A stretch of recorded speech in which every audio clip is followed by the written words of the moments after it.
Amém. Boa noite, igreja. O amor de Deus esteja assim, transbordando no coração de cada um dos irmãos e das irmãs. Queria convidá-los para uma leitura no Evangelho segundo Mateus. Evangelho segundo Mateus, capítulo 7.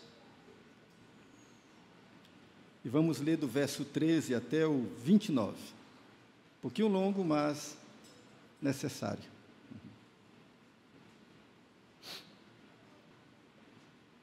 Mateus 7, 13 a 29.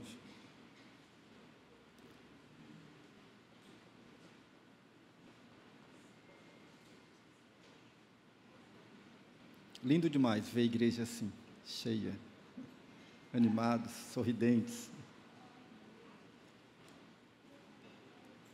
Ok. A minha versão é a João Ferreira de Almeida, contemporânea.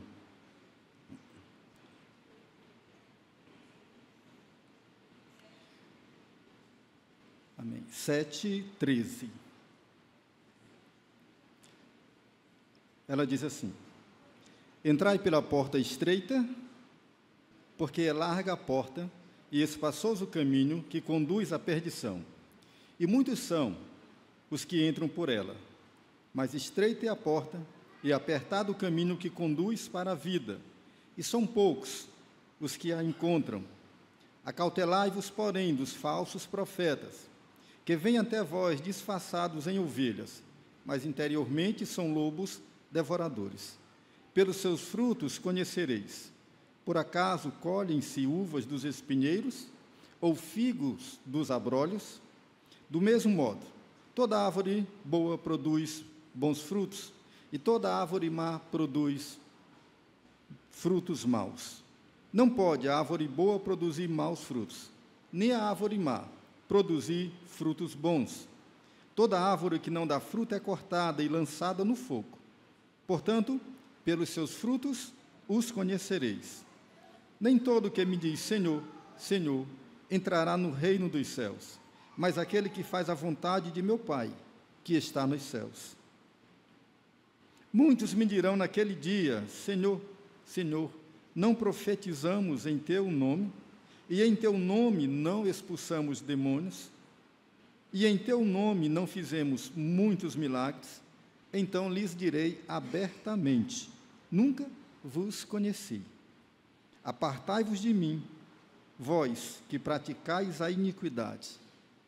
Portanto, todo aquele que ouve estas minhas palavras e as pratica, será semelhante a homem prudente, que edificou a sua casa sobre a rocha.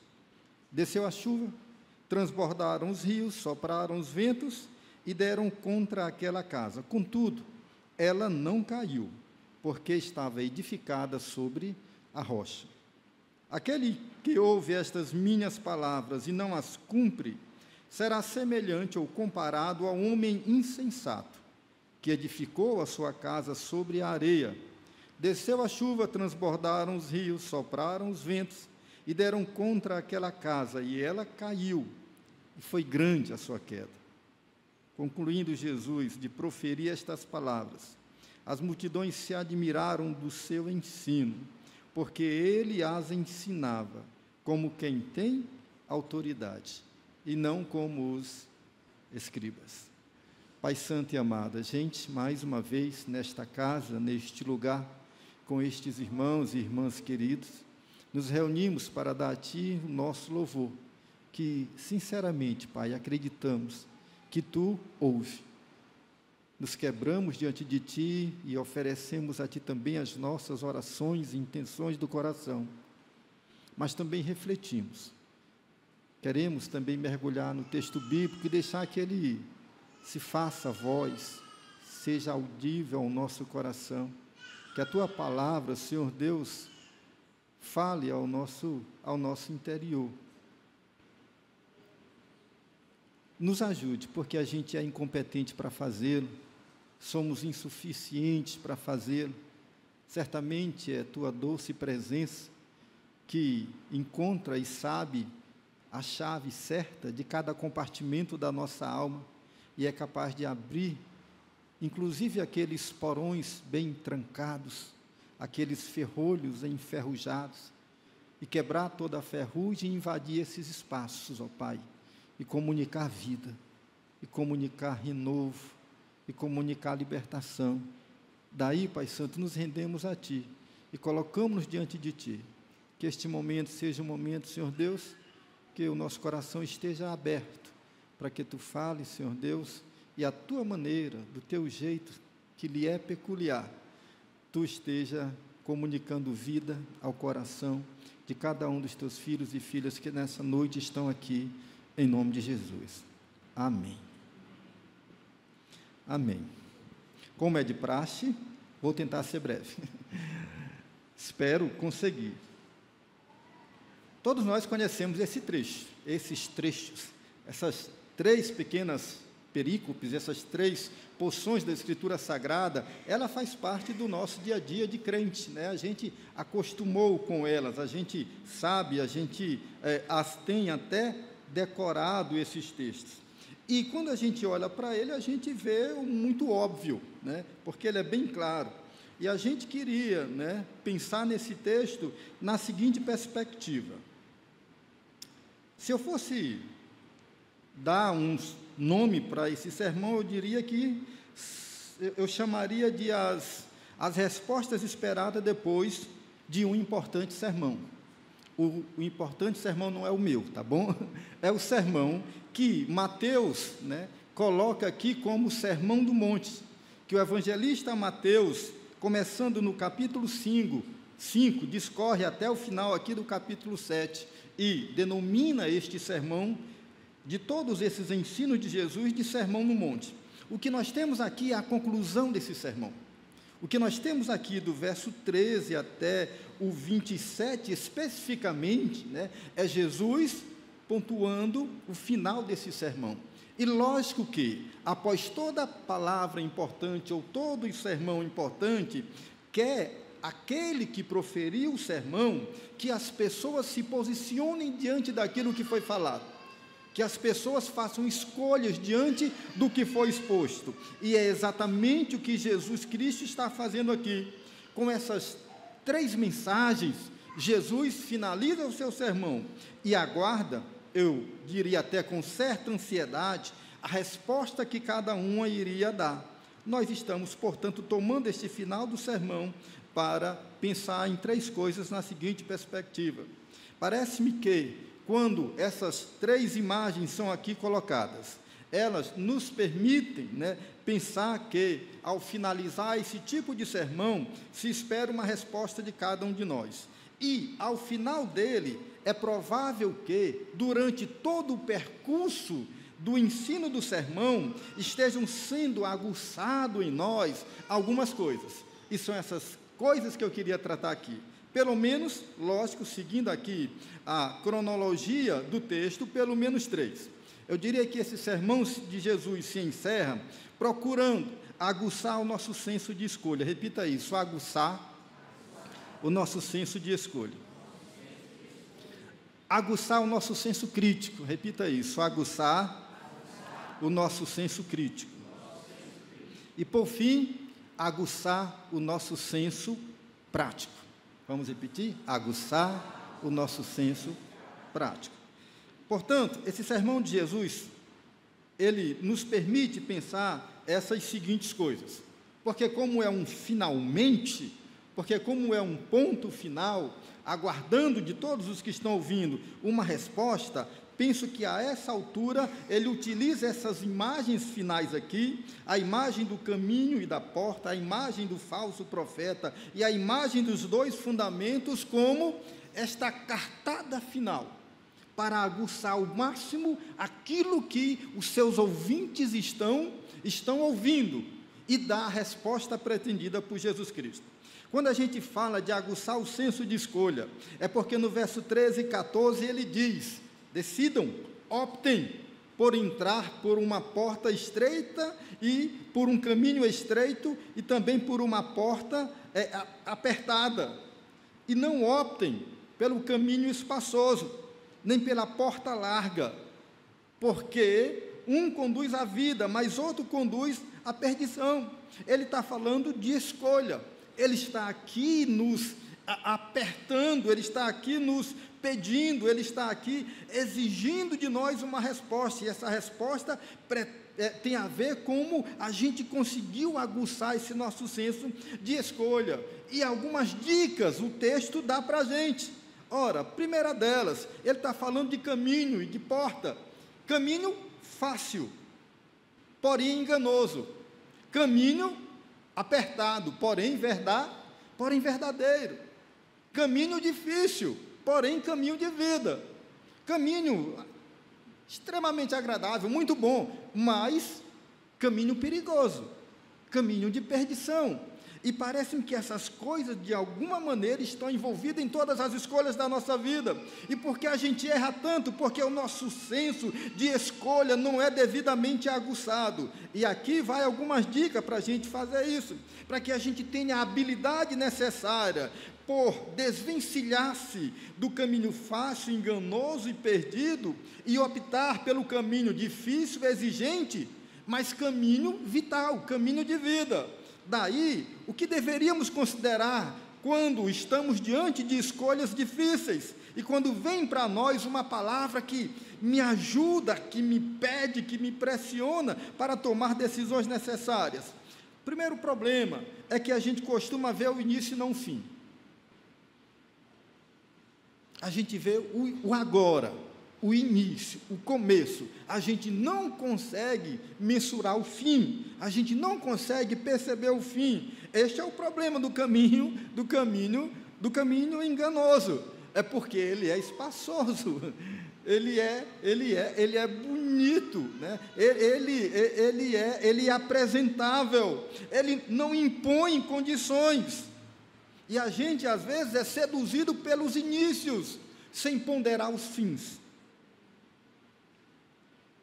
Daí, o necessário é que a gente consiga visualizar, perceber os fins, o fim, e não exatamente o início. A outra coisa importante é que, segundo esse texto, é que a gente costuma, nessas decisões, ver o agradável e não o correto. O que agrada, o que encanta, o que dá a gente aquela sensação de coisa boa, de conquista, né? Aquilo que mexe com os sentimentos positivos, aquilo que emociona, aquilo positivamente, claro, aquilo que emociona positivamente. Daí, a gente, por vezes, nas nossas decisões, a gente é envolvido pelo senso do agradável e não pelo correto. E esse é o grande perigo. Decidir e fazer escolhas onde vemos o agradável e não o correto sempre é muito perigoso. E parece-me não, tenho certeza que, biblicamente e na perspectiva do Evangelho, sempre somos chamados a decidir pelo correto, pelo certo, pela verdade, e não pelo agradável. E lógico que essa palavra é uma palavra importante para nós hoje, por quê? Porque a gente vive o tempo da idolatria do prazer, onde tudo na vida está sendo parametrado pela ideia da satisfação. Tudo que nós queremos na nossa vida e ao nosso redor precisa estar muito bem melado, adocicado, porque toda dificuldade para a gente parece-nos coisa do diabo, né? Só pode ser, está difícil demais, não é de Deus. Porque a gente abraçou a cultura de que o de fácil é de Deus e o difícil é do diabo. Parece que o texto está dizendo o contrário. E eu acho que já disse isso uma outra vez. O texto está dizendo que o difícil aqui pode ser o correto. E quando a gente decide considerando o agradável e não o correto, corremos muito risco. Por isso, a opção correta é opte pelo correto, redundância, né? E não o agradável. Mas ainda, considere, não veja a massa, veja o seleto, porque é muito comum também nessas horas a gente ver a massa e não o seleto. Acontece que a massa, né, ela nem cabeça tem, ela é irracional, né? O seleto não. E parece-me que quando Jesus fala de evangelho, quando fala de reino de Deus, quando fala dessas coisas, ele está sempre trabalhando o seleto e não aquilo que todo mundo faz. Por isso a porta é larga, porque é massa, é grande, é o que todo mundo corre dentro. E já o outro é apertado. Por isso que o caminho é espaçoso. É caminho de massa, não é caminho de seletividade. Daí essa história, todo mundo faz, todo mundo tem, todo mundo... Não vale para a gente, não vale para o Evangelho, porque isso é ver segundo a massa e não segundo o seleto. O Evangelho tem a ver com escolhas, tem a ver com olhar diferenciado sobre as pessoas, de Deus sobre as pessoas, e das pessoas sobre a vida. E ao decidir, ao fazer escolha, não veja pela massa, veja pelo seleto. O que todo mundo faz, mas o que Deus pensa? E o que Deus pensa é seleto. O que todo mundo faz não tem seleção nenhuma. Não tem seleção nenhuma. E por fim, ficou todo mundo contente? Não encerrei o sermão, encerrei o primeiro ponto, viu? Comum é a gente ver com os olhos humanos e não com os olhos da fé. A gente vê com essa perspectiva de homem que a gente tem, com todas as considerações segundo o nosso coração, que por vezes é enganoso e que não nos deixa ver da maneira de Deus. Decisões, escolha com os olhos humanos e não com os olhos da fé são perigosas.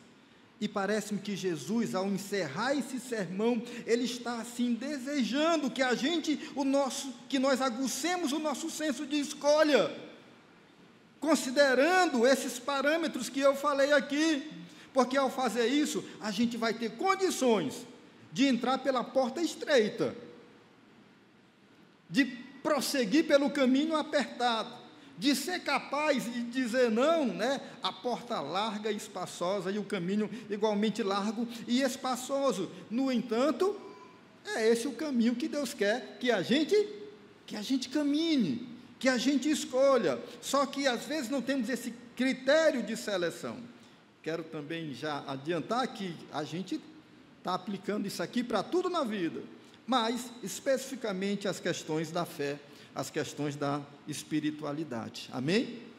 Aguçar o senso de escolha pede-nos esses detalhes, que estejamos atentos a esses detalhes, senão a gente vai viver a vida fazendo escolhas más. E como no caso específico aqui do sermão de Jesus Cristo, né, é o Evangelho, ele está dizendo para optar pela mensagem que ele nos trouxe, é uma mensagem extremamente exigente, você já sabe, do capítulo 5 até aqui, toda vez que eu leio eu me sinto menos crente, não sei porquê. Aí eu sinto, tenho que me converter mais, né? Aí chego nessa hora aqui, precisamos aguçar nosso senso de escolha, porque todos os dias estamos diante da palavra que Deus comunica ao nosso coração e das inúmeras ofertas que este mundo perverso e enganoso e sedutor tem para a gente. E a gente só vai conseguir vencer este mundo todos os dias se a gente aguçar o nosso senso de escolha. Amém? Segunda questão, versos 15 a 23. Aguçar o nosso senso crítico. O que Jesus Cristo está dizendo quando ele diz: acautelai-vos. Tenham cautela. Não se precipitem, sejam cuidadosos. Por quê? Porque, entenda o que Jesus está falando, porque depois de tudo que ele falou, ele vai dizer: o mundo não vai ter só essa mensagem, teus ouvidos não vão ser alcançados somente pela minha mensagem, no caso a mensagem de Jesus, mas ele vai dizer que vai haver outras mensagens, de outros mensageiros. Porém, se está em jogo aqui voz de Deus, palavra de Jesus e palavras de outras pessoas, e elas se chocam, a gente deve considerar que devemos, lógico, optar pela palavra de Deus, pela mensagem de Jesus Cristo. Daí vem a advertência: cuidado com os falsos profetas. E aqui, penso eu, que ele está nos convidando a aguçar o nosso senso crítico. Escutem, não temos como tapar os ouvidos a isso. É o que ele está dizendo. Vão vir até vocês, não vão vir com cara limpa, vão vir com máscaras, e vão anunciar coisas doces, e vão oferecer caminhos agradáveis, e vão lhes permitir portas largas, bonitas, belas, com neon, atrativa. Venha promoção. E nessas horas em que a sedução nos rodeia, requer aos servos e servas de Deus que, na direção do Espírito, a gente aguce nosso senso crítico. Aí Jesus convida: teste-os, verifique, avalie, olhe para os seus frutos, olhe para os resultados, olhe para as ações, olhe para a história, olhe para a vida. Jesus está nos dando aqui uma advertência enorme, porque ele está dizendo que trouxe a palavra de Deus até nós, nos pediu, a aguçar o nosso senso de escolha, mas outras palavras virão até nós, e aí ele diz: portanto, agora vocês têm que saber avaliar dessa maneira, aguçar o senso crítico. E aí 3 coisas estão em jogo aqui: a mensagem, o mensageiro, as intenções. Quando a gente fala em aguçar o senso crítico, a mensagem. Muito embora o texto aqui, do 15 ao 23, está explicitamente falando do mensageiro para os ouvintes, e aqui Jesus, lembro, encerrando o seu sermão, olhando para o seu público, olhando para ele diz: estou falando isso que é mensagem e palavra de Deus para vocês, mas outros virão e dirão outras coisas. Avaliem e sejam cuidadosos. Avalie o mensageiro, é o que está em voga aqui. Por isso ele diz: pelos seus frutos os conhecereis. Ele está mandando avaliar aqui. Porque qualquer um pode se fazer mensageiro de Deus. Ao longo de toda a história, isso é repetitivo até. Mas avalie, aguce o senso crítico, olhe para o mensageiro, perceba o que está em jogo, não sejam levados por qualquer um. Mas também o texto, considerando o verso 13 e o verso 14, tem a ver com aguçar o senso crítico com relação à mensagem. Daí a ideia da porta e do caminho apertado e largo, estreito e espaçoso, porque, de fato, ele está falando ali de mensagem. Está falando de mensagem. E a gente, portanto, tem que aguçar o senso crítico. Essa mensagem, por mais bela e bonita que seja, carrega os princípios de Deus, os princípios do Evangelho. Portanto, aguçar o senso crítico para o mensageiro, aguçar o senso crítico para a mensagem. Mas onde eu quero me deter, que eu considero mais desafiador, é aguçar o senso crítico para as intenções. E essa é uma parte muito difícil. Porque avaliar frutos é muito fácil. Esse cara faz isso, faz um monte de besteira, e depois vem dizer que é assim. De cara a gente percebe. Como ele mesmo disse, pelos frutos você conhece. Pela mensagem também não é tão difícil discernir. A mensagem aqui do Evangelho, vem uma mensagem aqui distorcida, você olha assim: peraí, há uma coisa errada. Mas agora avaliar as intenções, aí é que é. Porque qual é o problema? Porque Jesus disse que o mensageiro pode se disfarçar, e a mensagem pode carregar uma aparência de verdade, e daí aquilo que você tinha como já muito claro para definir, você fica agora. O mensageiro falso se disfarçou, a mensagem falsa foi misturada, deu uma retocada, uma aparência de verdadeira. E o que é que a gente faz agora? avalia as intenções. E aí requer certa sensibilidade da vida. Isso tem a ver com a nossa caminhada cristã, tem a ver com a nossa devoção de vida diária, isso tem a ver com a maturidade que a vida cristã vai trazendo para nós.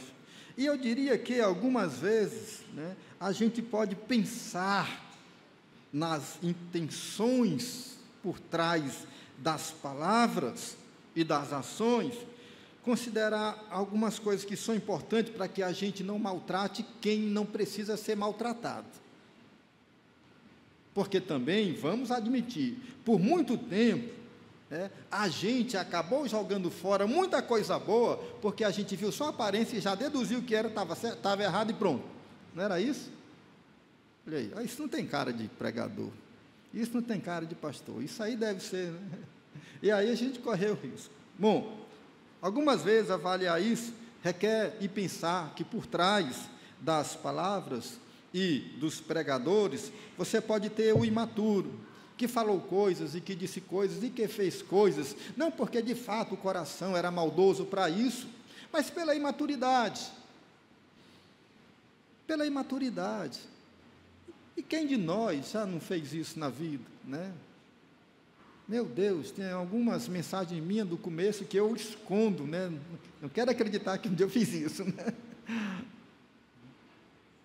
E às vezes, então a gente às vezes tem que ser paciente. Não é que fulaninho de tal, que eu já ouvi pessoas dizendo um monte de absurdo, de coisa assim, meu Deus, como é que o cara diz um negócio desse? Mas daí depois você começa a fazer essas considerações, é porque o cara está achando, né?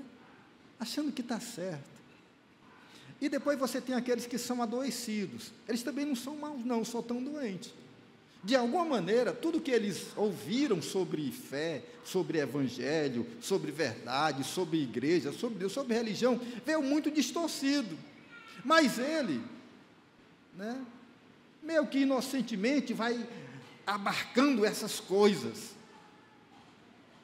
E vai adoecendo a cabeça e o coração. E ele vai acreditando naquilo e se torna um ranzinza.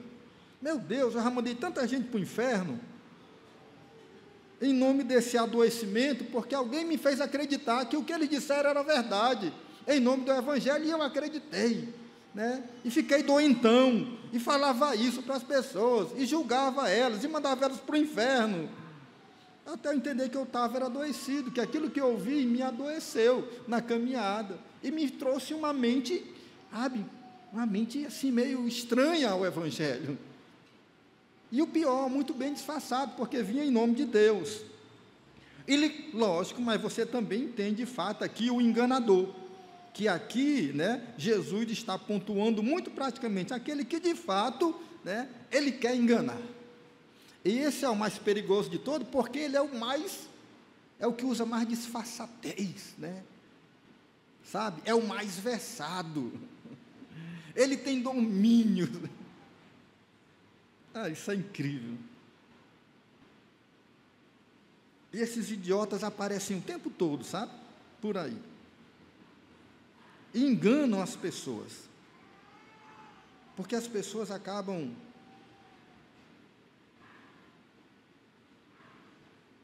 vendo muito o que está exposto e não conseguem ter tempo, nem condição, nem caminhada, nem sensibilidade, nem espiritualidade, para poder avaliar e tirar essas pessoas do caminho. No entanto, isso não nos isenta da responsabilidade que Jesus deu. Tenham cuidado dos falsos mensageiros, dos falsos profetas. Eles vão vir disfarçados. Alguns são apenas infantis mesmo. Outros estão doentes, requerem cura. E outros são devoradores de carteirinha. E esses, vocês estejam atentos. Estejam atentos. Vivemos num mundo de muitas vozes. de muitos holofotes, vivemos no tempo de muita disputa, vivemos no tempo de muitas mensagens. É lógico que nesses dias eu quero desafiar a igreja a aguçar o senso crítico, segundo essa palavra de Jesus Cristo. Não seja inocente, né? Seja como os bereanos, consulte se a palavra de Deus é assim, diz assim. Consulte se a palavra de Deus referenda essas coisas, né? Lide com outras pessoas de caminhada, de maturidade, de idade, né? E converse com ela, e sentem com ela, avalie, né? Certas coisas. Não sejam inocentes, gente, não sejam inocentes, porque essa ideia de que o crente é besta, né? Precisa sair da cabeça das pessoas. Nós não somos bestas. Somos servos de Deus, amamos a Deus, e ninguém pode explorar a nossa fé por interesse qualquer, porque Jesus está dizendo que isso é passível, né, de respostas duras de Deus. Jesus não manda matar o falso profeta, ele manda ter cuidado com ele, que a gente tenha senso crítico capaz de discernir. Cara, muito legal, mas não vou na tua não, porque Jesus me disse outra coisa. E aí, qual o critério que a gente pode usar? Pega esse sermão de Jesus que já coloca a mensagem, o mensageiro e as intenções diante desse sermão, porque aqui, apaga qualquer um, né? Por fim, do 24 ao 29, falei que ia ser rápido. Aguçar o senso prático. Agucei o senso de escolha. Agucei o senso crítico. Aguçar o senso prático. Aí ele vai para fechar. E conta uma parábolazinha, uma pequena parábola, sobre dois fundamentos. O fundamento da rocha e o fundamento da areia. Construção sobre rocha, construção sobre areia. E tem a ver com o senso prático, tem a ver com a decisão final, tem a ver com o fazer, com o realizar.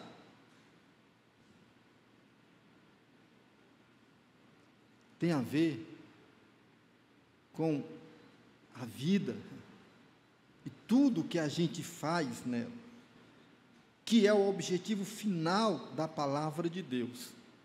Mexer comigo e com você, para nos levar a sermos aquilo que Jesus espera que sejamos.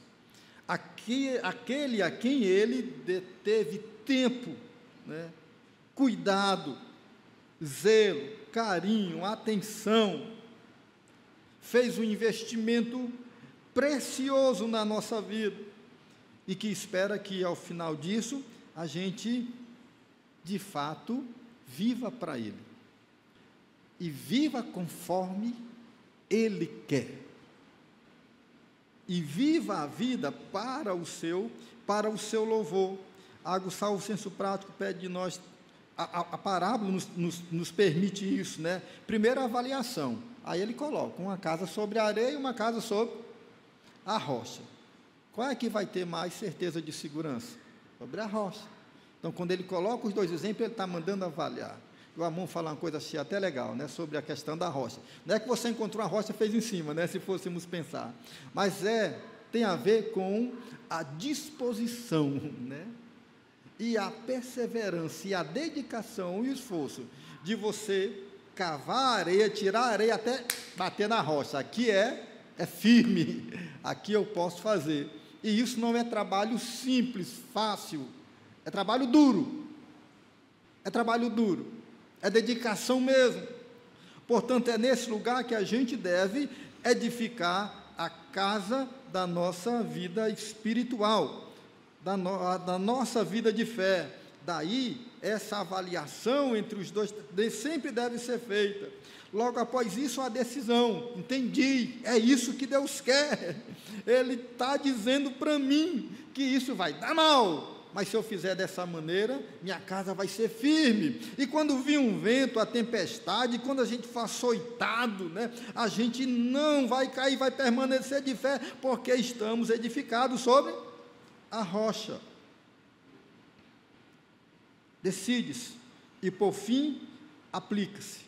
executa-se, vive a vida que Deus espera que nós vivamos. Porque para isso Deus nos chamou. Não nos chamou para ouvir sermões, por mais bonitos, belos e bem elaborados que eles sejam. Chamou para a gente mudar de vida. Chamou para a gente mudar de vida. Chamou-nos para a gente mudar de vida. Em todas as suas dimensões. É isso que Deus espera da gente. Não é assumir uma doutrina nova, uma igreja nova, uma forma nova. É mudar a vida.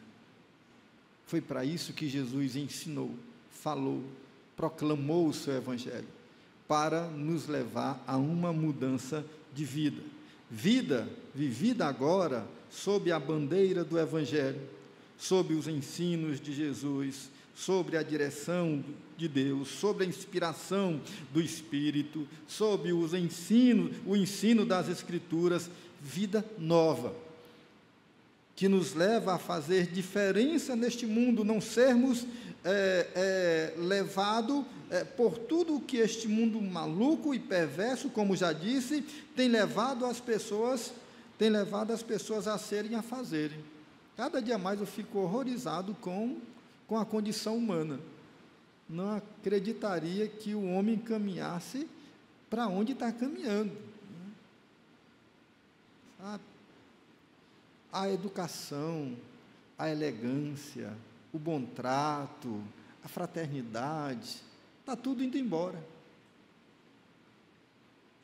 Foi isso que Jesus quis dizer quando dizia que o amor de muitos vai esfriar, né? Ele não está dizendo amor a ele, está falando amor. As pessoas perderam a sensibilidade de amar, ou o propósito de amar, e são levados pelas suas concupiscências, pelos seus pecados. E, fechando, o grande medo é que a igreja seja seduzida por estas coisas. E a maneira de lidar com este mundo perverso, com o inimigo feroz, que o tempo todo quer nos tirar da rota, nos tirar do caminho, nos arrastar da casa e da morada do Pai, né? E essa tentação vai nos assediar todos os dias, porque hoje a gente está num mundo repleto de muitas bocas, de muitas vozes, de muitas falas, ou se preferir, bem biblicamente, de muitos falsos profetas, assediando-nos o tempo todo e procurando nos tirar do lugar que Deus quer que estejamos. A gente vai vencer isso se a gente se permitir e considerar estas coisas, aguçar o nosso senso de escolha, aguçar o nosso senso crítico e aguçar o nosso senso prático, porque Deus nos chamou para fazer diferença neste mundo, e a gente só conseguirá se a gente considerar algumas coisas muito seriamente. Amém? Deus abençoe a todos. Deus abençoe a você e lhe dê uma semana de paz em nome de Jesus. Amém.